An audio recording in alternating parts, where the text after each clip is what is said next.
dance for joy or lust or anger. Welcome to Sensible Secondhand Reviews, a series where we look at cars you can buy that are practical and sensible between a budget of £1,000 and £5,000. This is a 2008 Subaru Impreza 2-litre R, and is it any good?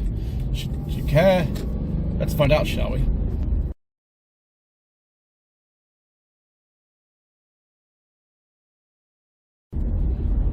So the third generation Subaru Impreza was launched in 2007. The facelift occurred in late 2009 for the 2010 model year, and in our country at least, it was only available in this 5-door hatchback body style.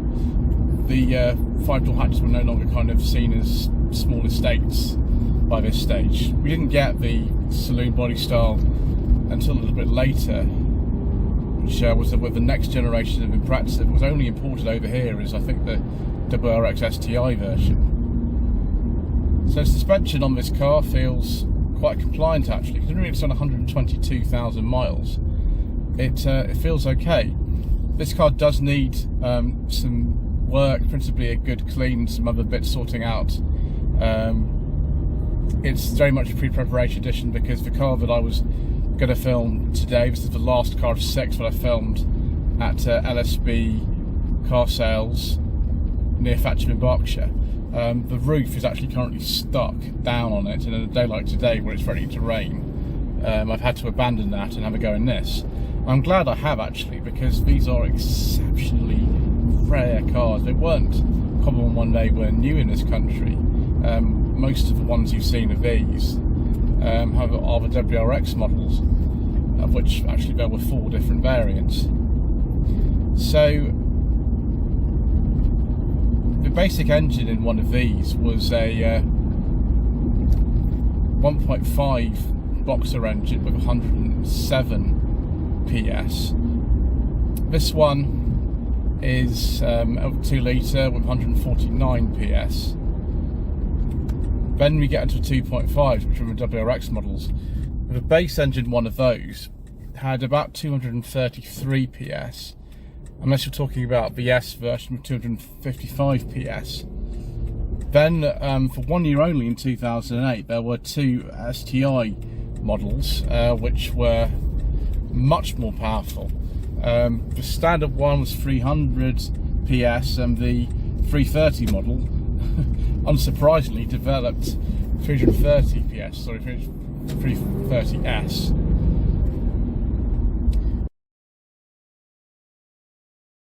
Unlike a lot of cars I filmed this channel, we didn't get the forbidden fuel variants in this country, so we can talk about all the engines, which is fantastic. That's a bit of a turn up for the books, isn't it?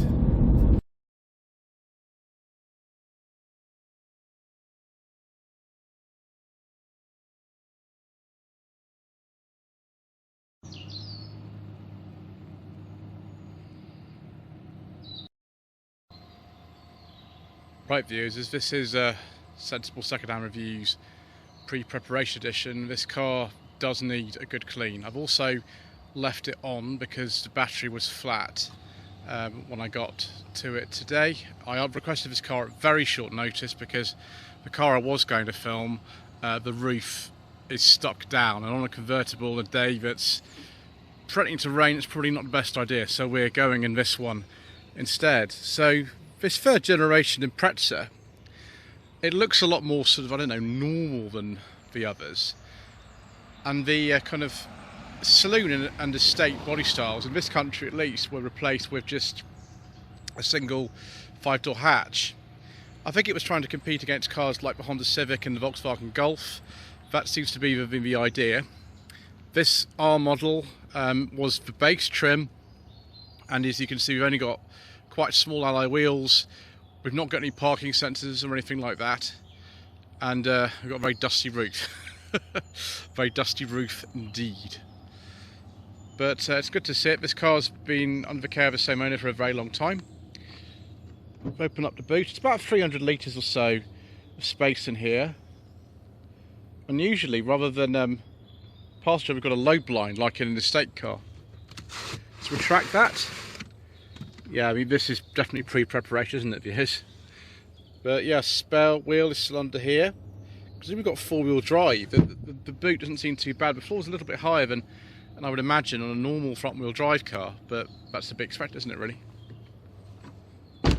The owners of these were very, very loyal to Subaru, and in fact that's the loyalty that continues today. Subaru sales in this country are absolutely tiny. They sell something like 100 to 150 cars a month, whereas in a lot of other countries, I know Australia or perhaps America, they sell an awful lot more, but over here not really. You just don't see these, which is one of the reasons why I was quite keen to actually test this when I found out that the car I was going to test wasn't available. One thing you have got to watch with these, and this car, it's not bad on this car, but the very, very small sort of areas of surface rust on this, very, very small ones, and that's quite common on a lot of Imprezas. Not so much on these, but the earlier ones most certainly do have this sort of issue. Paint looks all original in this car. A few scratches of those. The car's done 122,000 miles, so you know it's to be expected, really, isn't it? So if we get in here, very much like a standard sort of 5-door hatch from the time, you know, a Golf, an Astra, a Kia Ceed, something like that. Actually, the space is pretty good. The roof is pretty high on this car. It's quite easy to get in. There's plenty of room for the feet underneath here. Knee room is very good. Don't get a centre armrest or anything like that. The door cards are about as basic as it gets. I mean, there's a little bit of silver colouring in the middle, but they're just absolutely unrelenting hard plastic. There's no fabric or anything on them, and just one matte pocket, which is a little bit cheap, isn't it? That's a bit of a disappointment. Never mind. I don't think that does anything. I hope it might come out for something else, but it doesn't. And yeah, there's not much else to really say. Let's get in the front. Settle down to a nice quiet idle now. Nice boxer engine in this one. Let's keep that engine charging. Fuel door releases down there, typical kind of old Japanese car. Some of the interior trim is a little bit worn, but then again, this car is up for sale. It's under £3,000, so you know, what do you expect, really? No sat nav or anything on here. We do have air conditioning, and that actually works. That's working quite well. 12-volt socket in there. 5-speed manual in this car. You could get a 6-speed manual on some of the more powerful engines, actually. And here is the high and low ratio. So we have to press the clutch to change between high and low ratio. Like that, we're in low ratio now. But I, you know, would never probably need to use the low ratio most of the time if it were me. Because if you do it on a country somewhere, I mean, of course, the person who used to own this did live out in a little village, what I understand. That does make sense. Have we got power folding mirrors?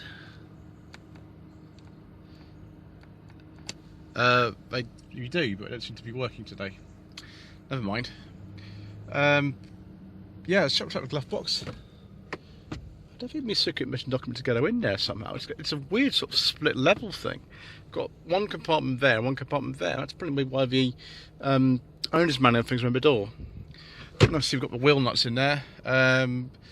Basic sort of CD radio system. Pretty much idiot proof. They've got all the controls for selecting the source on this side. Cup holder there. Probably more switches for high trip models. There's the aux input and another 12-volt socket there. So reasonably practical. It doesn't feel, you know, the most special interior, but then Impreza interiors never really did. They weren't really about that. I think it's 120 in the afternoon and it's 27 miles per gallon on average, which is another thing about these cars, that they're all all-wheel drive, symmetrical all-wheel drive, I think Subaru call it. And so you just don't get the same level of economy as you would do in just a normal car, like a Civic or something like that. But that's not really what these are about, is it?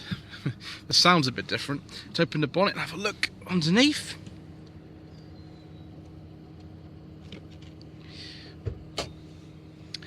Right, keep the window open, actually the whole door open I think, going to get locked out.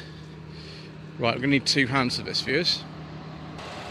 So here is the 2 litre boxer engine, flat 4, developing in this application about 149 PS. There is a cam belt in here somewhere, and so that's something to be aware of. Some of these I know are quite noticeable for blowing head gaskets. I don't think this particular generation of Impreza is, but some of the others and some of the legacies and things, and the B9 Tribeca, they do have that sort of issue. So very different sounding, and when we get on the road again, perhaps we'll hear that. But I'm just amazed to have a go in one of these at all, even this kind of 2-litre base model as opposed to the WRX STI that I drove on a track in about 2018. And so I'm very grateful to Lee from LSB Car Sales near Thatcham in Berkshire for at the last minute letting me have a go in this car. Right, let's get on the road again, shall we? Lloyd Vehicle Consulting stickers, t-shirts and mugs are available by clicking the link to the Google form in the video description below.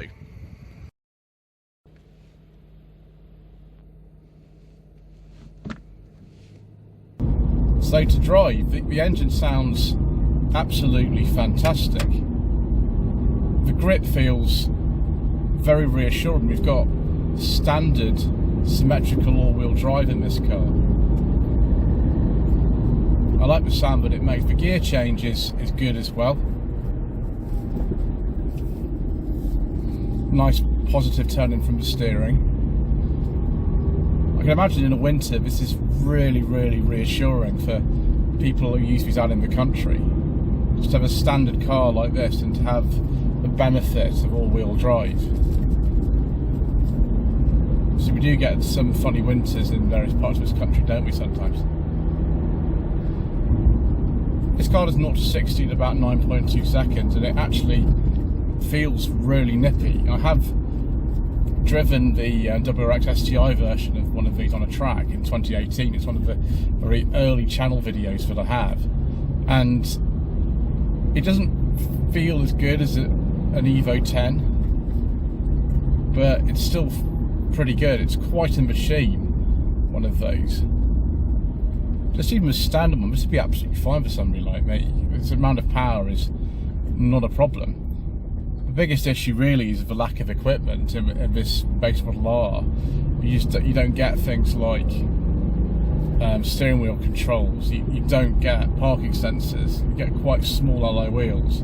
I'd prefer a few more features if it were me, but you can't really be fussy when you can pick one of these up for, like this car, about £3,000, and you have that added security that just nothing else in this class will offer you.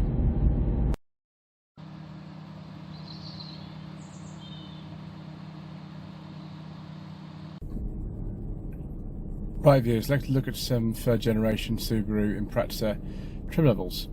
So the base model is the R, which is this one. There is the R with the C pack, the R, the X pack, the RC, and the RX. That's very confusing, isn't it? The RX is the top model normal Impreza. And we have the WRX, WRX-S, which gave you a bit more power, WRX STI, and WRX STI 330S. The STI and STI 330S were only available in 2008. So the main problem with the 2.5 litre engines, which is all the WRX models, is what's called a ringland issue, which is where the piston ring seatings fail. I don't know if it's a problem on these 2 litre engines or the 1.5, but certainly it's something to be aware of, and I think also rust, particularly if the car's lived out in the country, which this one has. And you've seen a tiny little surface corrosion on this, which, easy to address, but if you let that get out of hand, it could be a bit of an issue. So, viewers, should you consider a third generation normal Subaru Impreza with your hard-earned budget of between £1,000 and £5,000? Well, I don't know how you're going to get a normal car with a four-wheel drive for those winter months than one of these. There's really no other car like this with an all-wheel drive system, which is a normal standard hatchback. The Mitsubishi Evo by this time was not, I don't think, available in all-wheel drive for any other model. It was just these. And so, you know, this is a car on its own, really, in that respect. When you're looking at WRX models and things like that, you do realise, of course, with those, they compete directly with the Mitsubishi Lancer Evolution 10s. And I have driven both of those on the track back to back, and the Evo 10 is a bit better. One of these, that's why I'll just get hold of what final generation Lancer was sold in this country and tell you, I think. But anyway, thank you ever so much indeed once again for watching. Please don't forget to subscribe to the channel, like this video, leave a comment below, and we shall see you again soon for more reasonably priced motoring.